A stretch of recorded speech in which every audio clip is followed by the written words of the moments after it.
ठीक है, निष्प्रभावी नहीं कर पाते हैं तो बेईमानी करने पर उतर जाते हैं। मैं सतीश जी जुड़ चुके हैं, मैं सतीश जी से अब उनका भी राय ले लूं।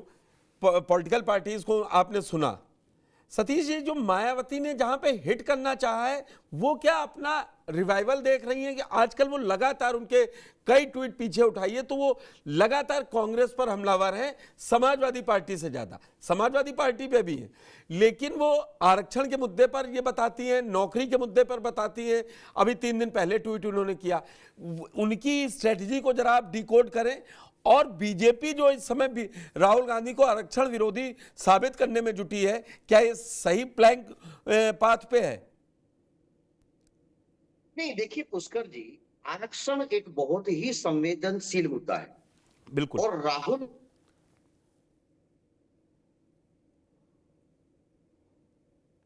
सतीश जी का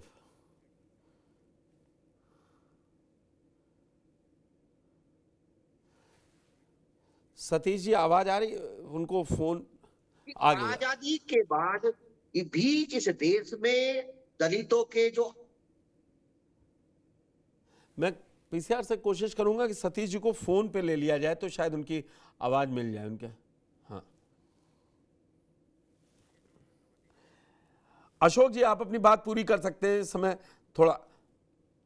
जी जी, तो मैं वही कह रहा था पुष्कर जी कि जिस तरह से भारतीय जनता पार्टी का जो एजेंडा है उस एजेंडा के तहत कहीं ऐसा मौका, कहीं कोई ऐसा प्लेटफॉर्म नहीं छोड़ना चाहती हो जहां पे उसको मौका मिले और पिछड़ों दलितों के आरक्षण के साथ लूट करने में कोई कोताही बरती हो। आज तक इतिहास इसका गवाह है। और मोदी सरकार की अगर बात कर लिया जाए तो जो जो कारनामे इन्होंने किए, चाहे लेटरल एंट्री की बात कर लिया जाए या जो योगी सरकार के जो कारनामे हैं, वो तो मतलब जो अभी साक्ष्य की बात कर रही थी ऋचा जी, साक्ष्य सबूत अदालत का आदेश सब उसमें आ गया 69,000 वाले में।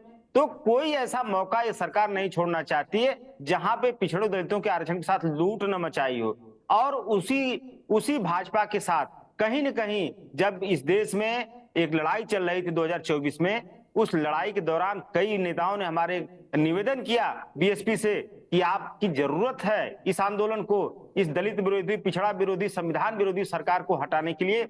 उस समय बसपा का रोल क्या था? सबसे बड़ा सवाल तो ये खड़ा होता है, अगर बसपा अपने रोल में रही होती पुष्कर जी, ये 240 का आंकड़ा नहीं भाजपा पाती, ये 200 के नीचे रहती, तब उसको जनता रिवार्ड करती बसपा को कि हाँ उनकी वजह से ये आरक्षण विरोधी सरकार और पीछे आई। रीता जी, अशोक जी ने सीधे आप पर आरोप लगाया है, चाहे वो लेटरल एंट्री के समय आपका हो या 69,000 शिक्षकों का मसला हो।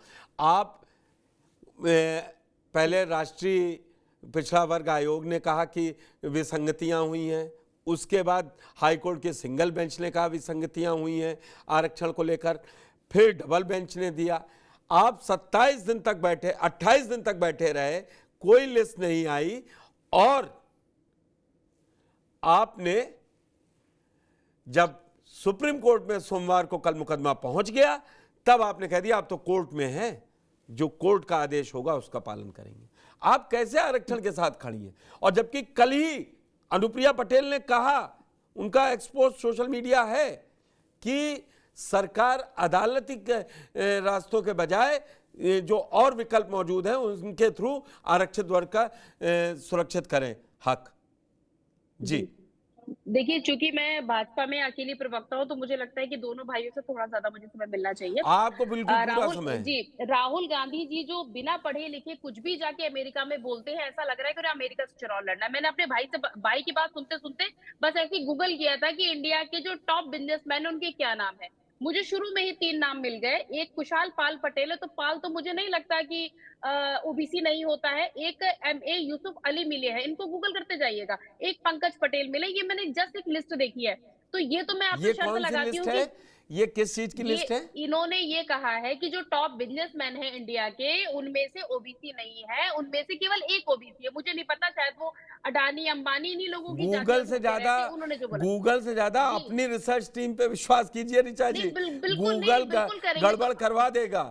देखिए, मैं इतना ही, मैं मतलब जो हर चीज का सेट होना चाहिए, क्योंकि कोई चीज ज्यादा बार सर्च हुई है वो भी दिखा देता है, गलत चीज भी गूगल दिखा देता है। मैं ये नहीं बिल्कुल, कह रहा मैंने हूँ, आपकी बातें आपका मान ली, अपना लेकिन विवेक है, आप लेकिन जैसे चाहें जी, उसको इस्तेमाल करें।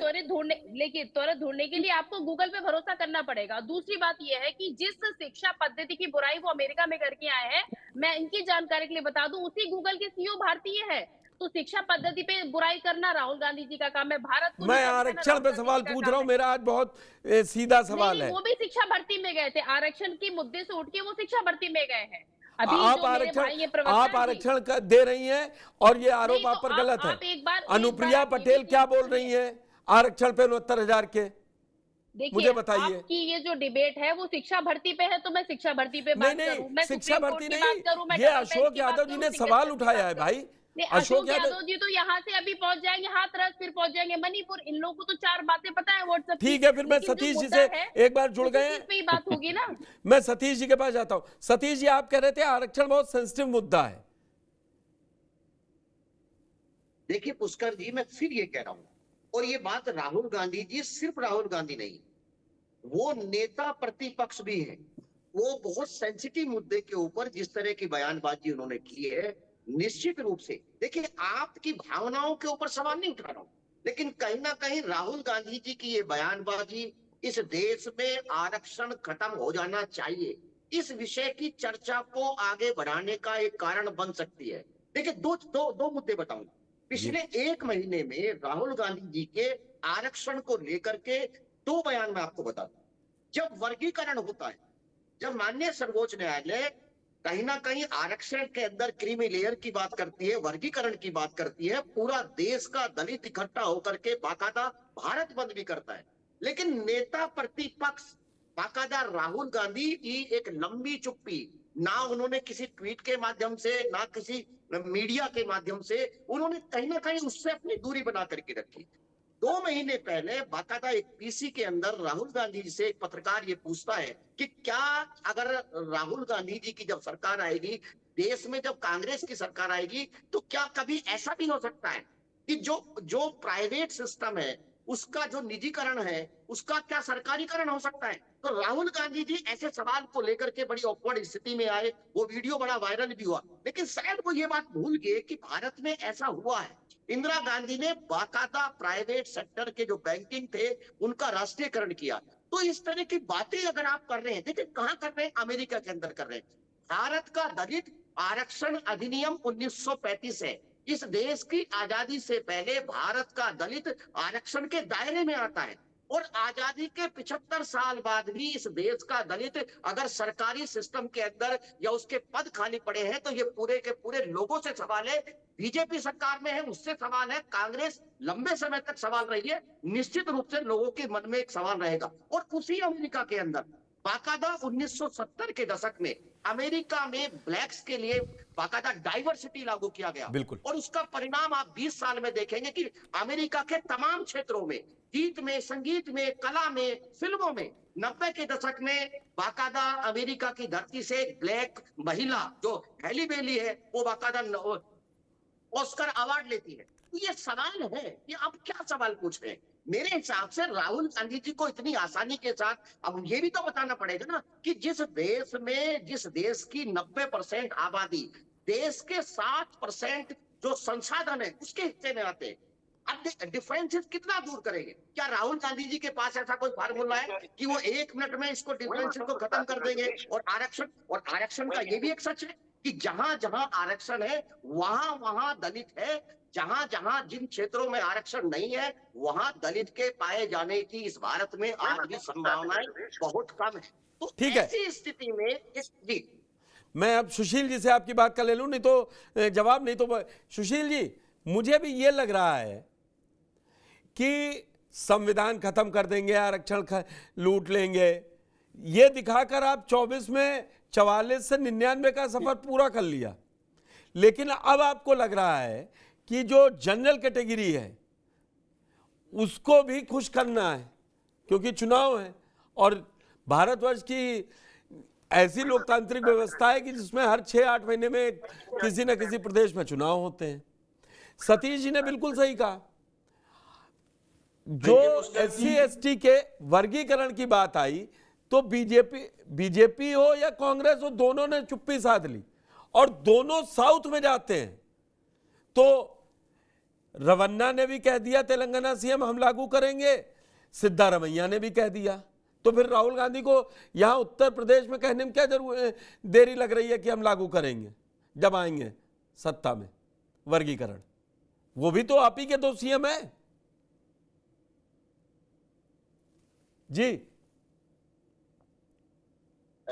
पुष्कर जी, पहली बात तो ये कि मुझे बड़ा अच्छा लग रहा है कि अनुसूचित जाति और अनुसूचित जनजाति की बात जो लगातार हमारे विचारक महोदय कह रहे हैं। अरे भाई, इस समाज के लोगों ने ऐसा कोई दल नहीं है जिसको वोट नहीं दिया है। अगर कभी कांग्रेस को दिया है तो कांग्रेस से नाराज भी हुए हैं, और कांग्रेस से नाराजगी के बाद उन्होंने बहुजन समाज पार्टी जो मायावती जी हैं उनको पूर्ण बहुमत की सत्ता तक पहुंचाया भी है। सवाल यह है कि आज राहुल गांधी से सवाल करने के पंडित नेहरू का जमाने का सवाल और इंदिरा जी के जमाने का सवाल नहीं, उन्होंने वहां का नहीं किया है। सुप्रीम कोर्ट ने फैसला अभी दिया है। आप कैसी बात कर रहे हैं सुशील जी? मैं ये कहना चाहता हूं कि अनुसूचित जाति के लोगों ने सभी दलों को मौका दिया। अब पूरे देश का अनुसूचित जाति के लोग राहुल गांधी पर भरोसा कर रहे हैं कि वो आरक्षण को लागू ही नहीं करेंगे। उन्होंने कहा है कि हम अपने इस 50% के बैरियर को तोड़ेंगे, और आरक्षण के संबंध में इलाहाबाद में, प्रयागराज में उन्होंने सम्मेलन किया और पूरे समाज के सामने उन्होंने कहा है कि हम इस देश में हर जाति धर्म के लोगों को हिस्सेदारी देंगे और भागीदारी देंगे। ये बात बहुत मिस इंडिया में ढूंढ रहे थे पिछड़ा, प्रयागराज में मिस इंडिया में पिछड़ा ढूंढ रहे थे। हाँ, मतलब मेरा कहने का मतलब यह है कि हमारे जो अमेरिका में अफर्मेटिव एक्शन के तहत जो भागीदारी की बात हुई है वो इस देश में भी लागू होने के लिए राहुल गांधी जी जगह जगह पर सम्मेलनों कर रहे हैं।